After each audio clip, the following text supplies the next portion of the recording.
Multifungsi TNI itu ibarat lo satu meja dengan pemerintahan atau pebisnis. Bedanya, mereka megang dan nodong senjata. Jelas ini overpower, abuse of power, dan berbahaya bagi demokrasi. Orde Baru is back. Mayor Teddy jadi seskap tapi nggak mundur dari perwira aktif. Sampai-sampai dimarahin loh sama SBY. Kedua, Dirut Bulog itu dari TNI aktif. Ketiga, kepala daerah itu dibikin main tentara-tentaraan. Dan yang terbaru nih hari ini, Prabowo itu BTW udah ngasih surat presiden kepada DPR untuk DPR mempercepat pembahasan diskusi RUU TNI. Dan hari ini Komisi 1 DPR RI membahas soal revisi RUU TNI.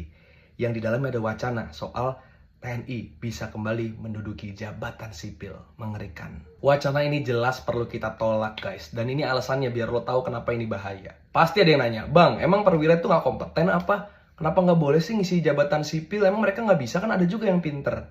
Pertanyaannya dibalik. Emang masyarakat sipil kita gak ada yang kompeten? Bahaya pertama adalah hilangnya meritokrasi.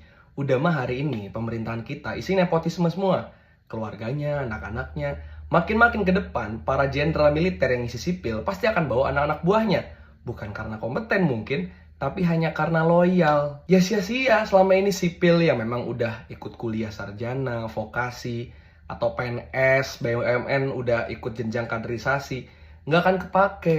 Makin suram lah Indonesia, makin jauh dari namanya kompetensi base. Bahaya kedua adalah sentralisasi. Padahal salah satu berkah reformasi adalah desentralisasi. Sekarang kepala daerah aja mau dibikin seragam militer-militeran supaya apa? Satu komando. Bayangin, ntar DPR diisi TNI, satu komando. BUMN, PNS, bisnis, satu komando.